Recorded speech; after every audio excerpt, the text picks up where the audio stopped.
नमस्कार दोस्तों, welcome. UPSC has come out with a notification for marketing officer with ministry of agriculture and labour welfare. So ministry के अंदर एक department है, directorate of marketing and inspection. So इसके अंदर ये वाला वैकेंसी है। So it's a entry level officer जो विद गवर्नमेंट ऑफ इंडिया। अब इसकी एक अच्छी बात क्या है कि इसके लिए ऑलमोस्ट एवरीबडी इज एलिजिबल। चाहे आपने एमबीए किया है या आपने स्टैट्स पढ़ा है, एम कॉम किया है, और बाकी भी कुछ कुछ लोग हैं, धीरे धीरे हम लोग डिस्कस करेंगे। सो ऑलमोस्ट आई मीन काफी लोग इसमें एलिजिबल हैं, तो इसलिए it's a very good chance. Upper age limit is 30 years. बाकी कैटेगरी के लिए कुछ कुछ रिलैक्सेशन भी है, हम उसकी बात करेंगे धीरे धीरे। But very nice opportunity. और अब हम इस वाले जॉब के लिए आज सिस्टमेटिकली हम क्या क्या डिस्कस करेंगे कि क्या वैकेंसी है, क्या इसकी एलिजिबिलिटी है, कौन कौन एलिजिबल है, कौन कौन नहीं है, क्या कट ऑफ डेट्स है, एज लिमिट क्या है। उसके अलावा इसका जो रिटन एग्जाम होगा वो कैसा होगा। अब यूपीएससी ने कोई सिलेबस तो दिया ही नहीं है, तो क्या सिलेबस में आ सकता है, क्या एग्जाम का पैटर्न रहेगा, और हम लोग क्या ऑफर कर रहे हैं एट ह्यूमन पैटर्स, हम लोग क्या ऑफर कर रहे हैं। तो ये सब चीजें हम एक एक करके हम लोग डिस्कस करेंगे। सो एग्जाम के लिए जो फॉर्म भरने का लास्ट डेट है on the website of UPSC, वो है 30th ऑफ मई। 30 मई 2024 को आपका लास्ट डेट है। तब तक आपको यूपीएससी की वेबसाइट पे जाके अपना फॉर्म को आपने भर देना है। So guys, it's group B, gazetted non ministerial job. So सरकारी लोग समझते हैं इस सेंस को, जो यूपीएससी की तैयारी वारी करते हैं। लेकिन जो बाकी लोग हैं उसके लिए आप इस तरह समझ लीजिए कि ग्रुप बी का मतलब, ग्रुप बी लेवल 7 का मतलब होता है कि जैसे बड़े सारे ऑफिसर लेवल पे जो एंट्री लेवल है सरकार में, तो that starts from the level 7 which is group B.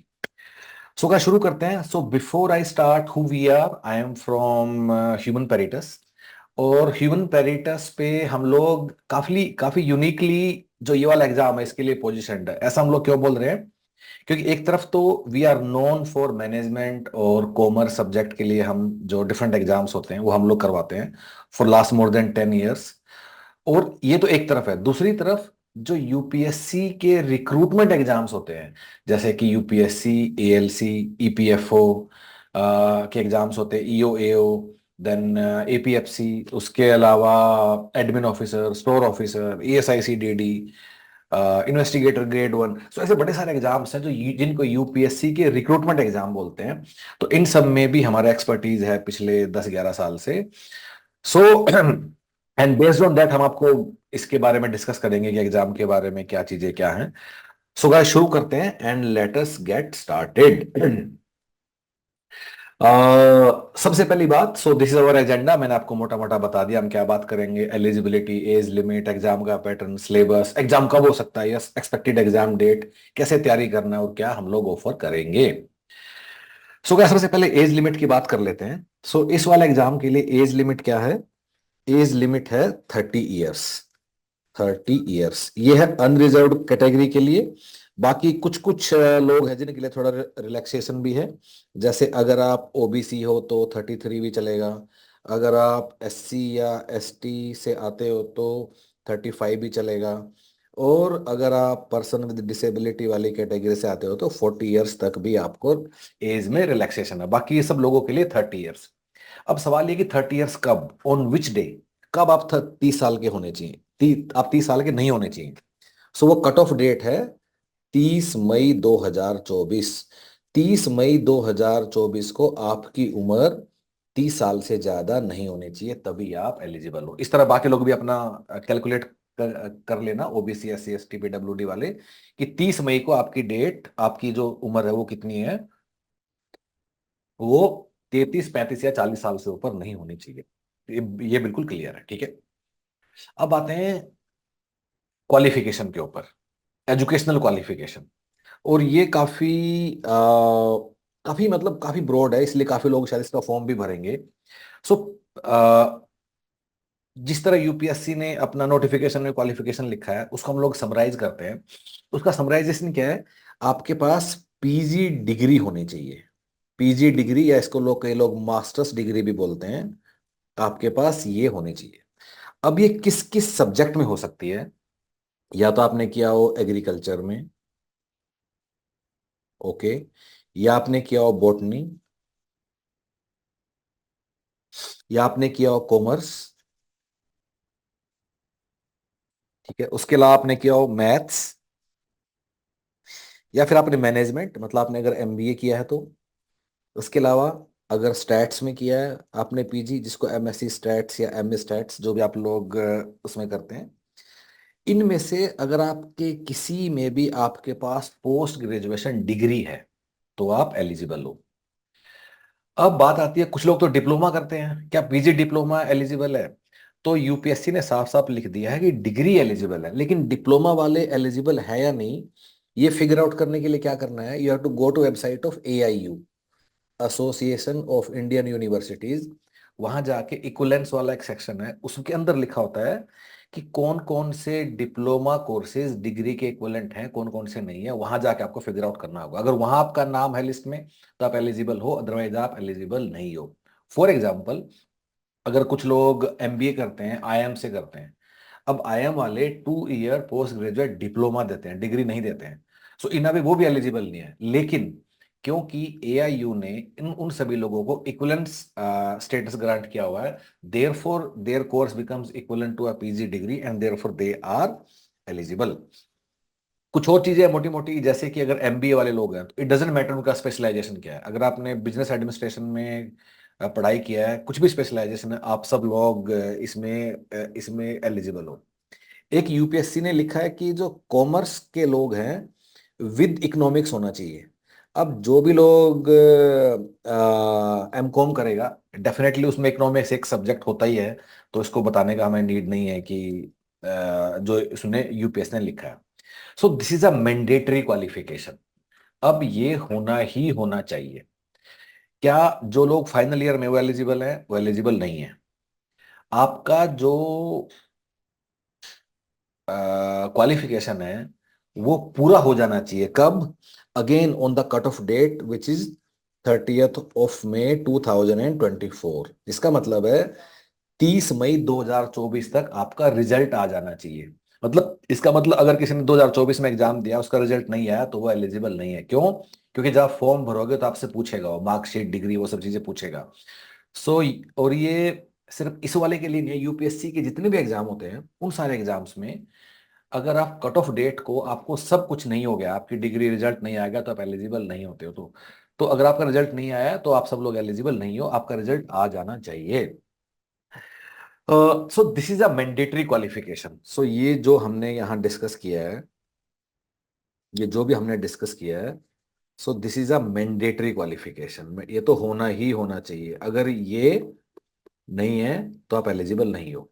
अब ना यूपीएससी ने नोटिफिकेशन में ना एक लाइन भी लिखी होती है, बड़ी स्टैंडर्ड है। उस लाइन में ऐसे लिखा होता है, qualification are relaxable at discretion of UPSC in case. तो ये ना लिखने के लिए है, तो इसके झांसे में आने की जरूरत नहीं है कि अगर आप एलिजिबल नहीं हो तो आपको लगे कि रिलैक्सेबल हो। इन सबको यूपीएससी बाहर निकाल देता है। हम काफी सालों से यूपीएससी के आरटी एग्जाम देखते आ रहे हैं। अब नहीं हो तो नहीं हो, डोंट वेस्ट योर टाइम। कभी रिलैक्स नहीं होता है किसी का क्वालिफिकेशन, यूपीएससी नहीं करता है, ठीक है। आपको वैसे ही बाहर निकाल देगा वो, रिटर्न की मेहनत भी करोगे, उसके बाद आपको इंटरव्यू ही नहीं देने देगा, ठीक है। सो दिस इज आ कि मैंडेटरी जो हमें चाहिए चाहिए, ठीक है। अब हम आते हैं, उसके बाद यूपीएससी ने लिखा कुछ डिजायरेबल। डिजायरेबल में क्या लिखा है कि आपके पास वर्क एक्स हो, कहीं भी, जैसे government, semi government, PSU, private sector, bank, MNC, कहीं भी आपका वर्क एक्स हो in these keywords, marketing research, marketing information system, commodity trading, quality warehousing, या एग्रीकल्चर से रिलेटेड कुछ को, या फिर लिखा है कि डिप्लोमा इन मार्केटिंग मैनेजमेंट हो। अब जो डिजायरेबल वाला जहां जहां भी यूपीएससी में होता है, तो अगेन इंटरव्यू के टाइम इसका कुछ वेटेज है, शायद है, बट अगर नहीं भी है तो मैं इससे कोई घबराने की बात नहीं है। अपना रिटर्न और इंटरव्यू का वेटेज है 75 × 25, 75% मार्क्स रिटर्न के, 25% इंटरव्यू के। अब इंटरव्यू के दौरान अगर तुम्हारा कुछ डिजायरेबल है, शायद कुछ एडिशनल मार्क्स ऐड हो जाते हैं। अदरवाइज हम जहां तक समझते हैं, इतने सालों में हमने जितने सारे एग्जाम्स हम लोगों ने देख लिए जहां डिजायरेबल लिखा होता है, कि कभी भी हमें नहीं लगा कि डिजायरेबल वालों को कुछ ऐसा एक्स्ट्रा एडवांटेज मिलता, हालांकि यूपीएससी लिख देता है ये, बट वी हार्डली सी कि कभी इसके कारण कुछ लोगों को फायदा मिलता है, क्योंकि 75% तो रिटर्न का वेटेज है। उसके बाद इंटरव्यू के अपने मार्क्स हैं, उस उन मार्क्स के अंदर डिजायरेबल क्वालिफिकेशन होने के कारण तुम्हें कोई एडिशनल मार्क्स देगा या नहीं देगा, वो क्वेश्चनेबल है, उसका किसी को नहीं मालूम है। सो कुल मिला के क्वालिफिकेशन में जो बात की समरी है वो क्या है कि डिजायरेबल है तो बहुत ही बढ़िया, अगर नहीं है तो डोंट डोंट वरी मच। आप ना थोड़ा फिगर आउट भी कर सकते हो, जैसे कि एएलसी का एग्जाम होता है, असिस्टेंट लेबर कमिश्नर। अब उसमें होता है कि डिजायरेबल है कि आपके पास अगर एलएलबी का डिग्री है। अब आप जितने भी लोग सिलेक्ट होते हैं उनकी क्वालिफिकेशन देखो, मिनिस्ट्री की वेबसाइट पे पड़ा हुआ है, और आप उनमें देखो कितने लोग हैं जो एलएलबी वाले हैं, आपको खुद अंदाजा हो जाएगा कि ऐसा नहीं है कि डिजायरेबल को एकदम वो लोग बोल देंगे तुम तो सबसे पहले आ जाओ, इट डजेंट मैटर मच। सो अभी हमने एज लिमिट, एलिजिबिलिटी और इसका टोटल हम लोगों ने डिस्कस कर लिया। अब होगा क्या, जब आप अपना एलिजिबिलिटी का आप देखोगे तो ना बड़े सारे लोगों को डाउट्स होंगे एलिजिबिलिटी में, मैंने ये किया है, क्योंकि अब आजकल बड़े सारे तरह के कोर्सेज होते हैं, ठीक है। तो लोगों को ना बहुत सारे डाउट होंगे, क्या मेरा कोर्स एलिजिबल है, क्या मैं एलिजिबल हूँ, या जैसे किसी ने मान लो कोई ऐसा कोर्स किया होगा कि जो इनसे रिलेटेड है but not directly these keywords, जो जो कि उसमें नहीं है। तो आप सभी लोग क्या कर सकते हो कि इस वीडियो के नीचे आप कमेंट्स में लिख सकते हो, और जितना हमारी टीम को मालूम है अकॉर्डिंगली विल रिस्पॉन्ड कि आप एलिजिबल हो या एलिजिबल नहीं हो, या फिर हम ये लिखेंगे हम भी श्योर नहीं है। क्योंकि यूपीएससी आरटीज में जो एलिजिबिलिटी है उसमें काफी कंफ्यूजन यूजली रहता है, but based on our experience we can try telling you कि आप एलिजिबल हो, आप नहीं हो, या फिर आप आई वी इवन वी, क्योंकि ऐसे बड़े सारे केसेस है कि इवन वी डोंट नो कि आप एलिजिबल हो भी सकते हो या फिर नहीं हो सकते हो, ठीक है। तो इसके बाद हम आते हैं इसके बाद हम आते हैं कि अगेन जो हमारा कोर्स है ह्यूमन पेरिटस का, for this course, so I will suggest कि आप लोग उसको जरूर ट्राई करें। वो कैसे, gate in touch with our team, और उसके लिए आप एक दिन का ट्रायल लें और खुद देखें कि कैसे क्या बना है, कैसे आपको पढ़ाई करनी है, को क्या क्या सिलेबस में डाला है, क्या क्या नहीं डाला है, क्यों नहीं डाला है, look at everything, gate in touch with our team और गेट स्टार्टेड, ठीक है। तो आगे बढ़ते हैं guys, and let us now move on to next section which is okay, so let's move on to next thing कि अब marketing officer with directorate of marketing and inspection with ministry of agriculture and farmer welfare के लिए syllabus क्या है, exam date क्या है, exam pattern क्या है, तो ये हम लोग थोड़ा सा एक बार हम लोग डिस्कस कर लेते हैं। सो गाइस, सबसे पहली बात, यूपीएससी ने कोई सिलेबस डिस्क्लोज नहीं किया है, यूपीएससी ने कोई एग्जाम कब होगा ये भी डिस्क्लोज नहीं किया है। तो फिर हाउ हाउ दिस वर्क्स, आपको ना इसके लिए यूपीएससी के जो रिक्रूटमेंट एग्जाम्स हैं उसकी स्टोरी आपको थोड़ा सा समझना होगा। तो एक यूपीएससी का नॉर्मल एग्जाम है, जैसे सिविल सर्विसेज है, एनडीए है, सीडीएस है, सीएपीएफ है, फॉरेस्ट ऑफिसर वाला एग्जाम है, तो ये सब होते हैं नॉर्मल एग्जाम। फिर एक होते हैं रिक्रूटमेंट एग्जाम, जो कि रिक्वायरमेंट बेस्ड है, नीड बेस्ड है, किसी मिनिस्ट्री के पास कुछ वैकेंसीज हैं, 2 4 5 10 15 20, तो उनका वन टाइम एग्जाम होगा, but they are not regular, they are not held every year, उनको बोलते हैं रिक्रूटमेंट एग्जाम्स, ठीक है।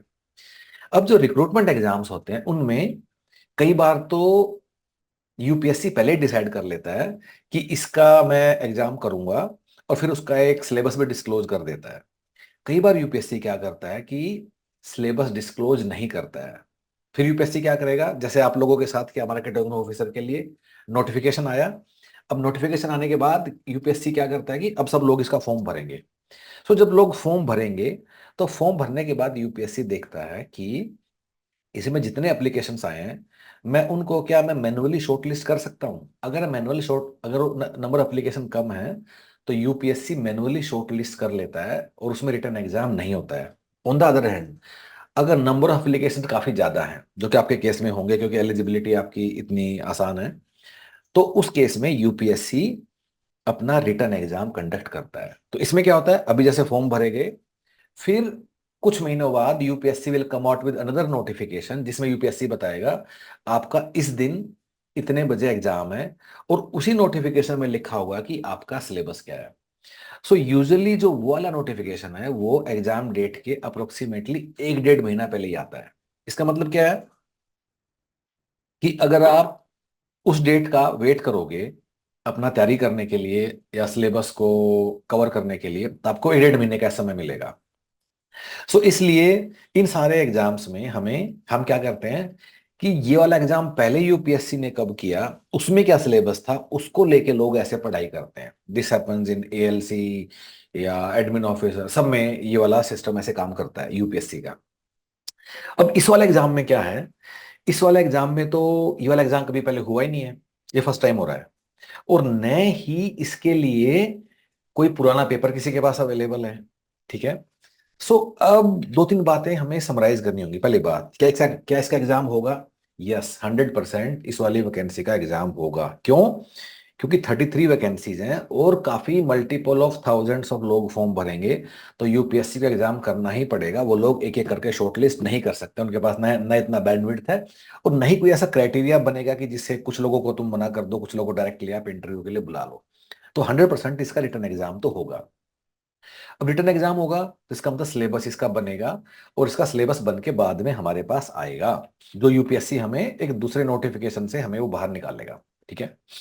अब हम क्या कर सकते हैं, हम उस सिलेबस को अभी गैस कर सकते हैं। So we can create a boundary of expected syllabus based on what, based on कि इस वाले जॉब प्रोफाइल की रिक्वायरमेंट क्या है, इस वाले जॉब के लिए एलिजिबिलिटी किस तरह की है, और इस तरह के जो बाकी रिक्रूटमेंट एग्जाम हैं उनसे हम क्या सीख सकते हैं फॉर दिस एग्जाम, जो बाकी यूपीएससी एग्जाम करता है। सो इन तीनों चीजों को मिला के हम एक बाउंड्री ऑफ सिलेबस हम लोगों ने एट ह्यूमन पैराडाइस हम लोगों ने बनाया है। I will share that with you कि क्या क्या आपको इसके लिए पढ़ाई करना है। ठीक है। And guys, this is based on our wisdom of around more than 10 years। इतने सारे यूपीएससी आरटीज होते हैं। ऐसा नहीं है कि हम जो बताएंगे वही सिलेबस यूपीएससी करेगा, उसमें कुछ कुछ आगे पीछे भी होगा। बट हमारा गैस है कि 70-80% टॉपिक्स हम will be right on them. उसके अलावा यूपीएससी जो करेगा वो कुछ कुछ चेंजेस भी होंगे। अब हमने जो अपना कोर्स बनाया सारा for this marketing officer UPSC के लिए, हमने based on this expected syllabus ही बनाया है। ठीक है।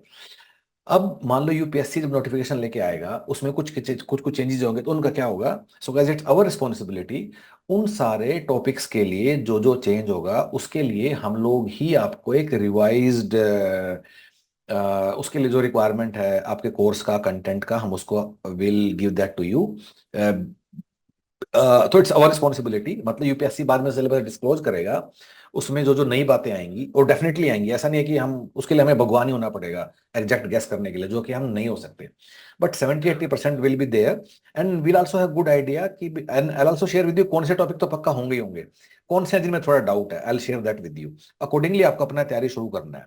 अगेन, कुछ लोग ऐसा बोल सकते हैं कि सिलेबस आ जाने के बाद ही तैयारी शुरू करेंगे, पर तब तक आपको काफी देर हो जाएगी, क्योंकि the gap between disclosure of syllabus and the exam date is very less. 1 से 1.5 महीने का टाइम होगा, इतने टाइम में आप नहीं कर पाओगे, आपको अभी से ही करके इसको आगे बढ़ना होगा। सो सिलेबस का बाउंड्री में अभी आप लोगों का मैं बना देता हूं। ठीक है। सो बिफोर दैट एक बार एग्जाम पैटर्न क्या होगा आपका, जो कि यूपीएससी के जितने भी आरटीज हैं उसका पैटर्न है वही इसका होगा। उसमें क्या होता है आपके, इसमें you will have objective type paper, एक ही पेपर होगा जिसमें 120 सवाल होंगे, हर एक सवाल 2.5 मार्क्स का होगा। इसका मतलब आपका 300 मार्क्स का आपका रिटर्न एग्जाम होगा। इसके बाद आपका इंटरव्यू होगा जो कि 100 मार्क्स का होगा। टोटल आपके 400 मार्क्स में से आपकी फाइनल कट ऑफ आपकी बनेगी। ठीक है। सो मोटा मोटा अगर आप देखो तो 75:25 का वेटेज है between return exam and interview. तो 120 का जो रिटर्न एग्जाम होगा सवालों का, इसमें 1/3 नेगेटिव मार्किंग भी होगी। इसका मतलब आप तुक्के नहीं मार पाओगे, कोई आता है तो तभी आप इस एग्जाम अच्छे से कर पाओगे। ठीक है। अब 120 में से किस तरह का सिलेबस होगा जो जो आपको पढ़ना है। So let me create a boundary of the keyword जहां से आपका सिलेबस जो बन सकता है। ठीक है। सबसे पहले सबसे पहले आपको क्या क्या आपको करना है, मार्केटिंग मैनेजमेंट। मार्केटिंग मैनेज और पूरा मार्केटिंग मैनेजमेंट आपको अच्छे से पढ़ना होगा, including marketing research, consumer behaviour, पूरा प्राइसिंग, प्रमोशन, पूरा जो भी मार्केटिंग का कोर्स होता है वो आपको बिल्कुल अच्छे से करना होगा। This is going to be major portion of your this is going to be major portion of your syllabus. ठीक है। Now let's come to second keyword. The second keyword which you will have is numerical ability and reasoning, जिसके 15 से 20 सवाल आएंगे। ये भी आपका आएगा ही आएगा, ये भी यूपीएससी के हर आरटी में आता ही है, इसको आप इग्नोर नहीं कर पाओगे। The third keyword is general English, या इसको इंग्लिश लैंग्वेज भी बोलते हैं। एंड इसके इसके आपको आएंगे 120 में से 20 सवाल अप्रोक्सीमेटली इसके आएंगे। ठीक है। The fourth keyword the fourth keyword is statistics, STATIS।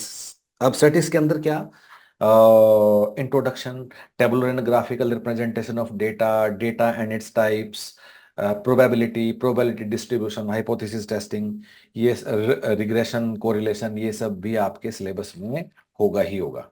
ठीक है। The fifth keyword is computer knowledge. Computer knowledge, so guys ये भी आपके सिलेबस में डेफिनेटली होगा ही होगा। ठीक है। अब ये जो 5 कीवर्ड हैं, इसकी प्रोबेबिलिटी इज वेरी हाई, ये सब तो आपके सिलेबस में होगा ही होगा। ठीक है।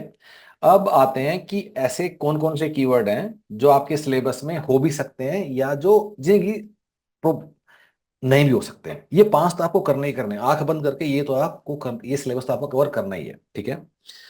सो जो इसके अलावा जो चीज है जो कि हो भी सकती है नहीं भी हो सकती है, उसमें है economics, both micro and macro. उसके अलावा इंडियन पॉलिटी, जिसको इंडियन कॉन्स्टिट्यूशन भी लोग बोलते हैं। ठीक है। और उसके अलावा स्कीम्स, गवर्नमेंट की schemes, and current events of both domestic and international. So ये जो 3 है कीवर्ड, ये ये भी सिलेबस का पार्ट हो सकते हैं, but with lesser probability we can guess that.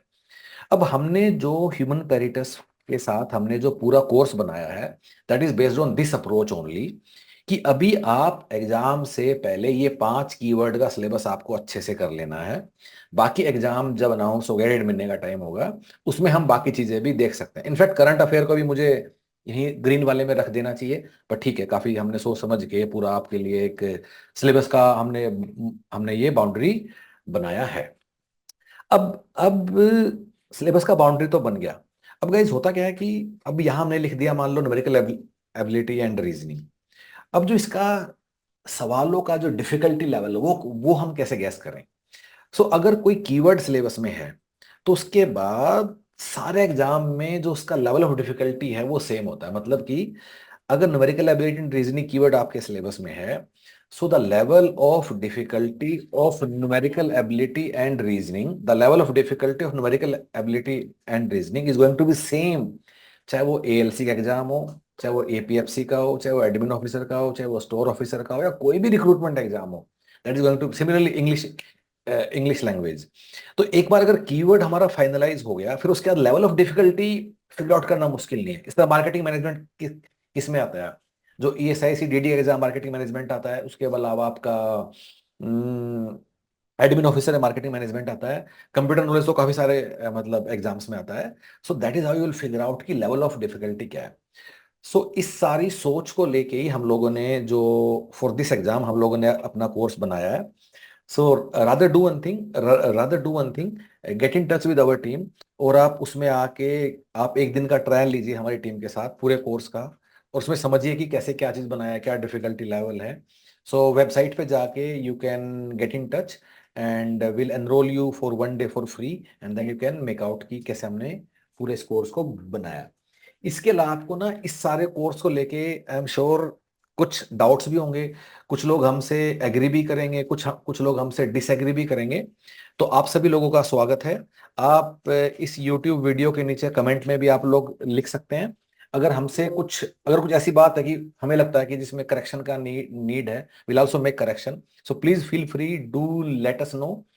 अब इस वाले कोर्स को लेके हमारा क्या प्लान है, उसके लिए क्या करना है, इसके लिए बड़ा ही सिंपल है। आप you have to go to website of human peritus, ठीक है। तो यहाँ मैं I just Google search human peritus, ठीक है, and first result will come out. और इस वाले रिजल्ट में यहाँ हम लोगों ने लिखा हुआ है मार्केटिंग ऑफिसर यूपीएससी, और आप इस वाले लिंक पे जाएंगे and on this page you will see कि कैसे आपको एनरोल करना है, क्या क्या हम आपको देंगे, और कैसे आप अपना तैयारी करके आगे बढ़ सकते हो। So guys with that note, thank you so much. कुछ भी डाउट है please do let us know, and all the best, thank you so much.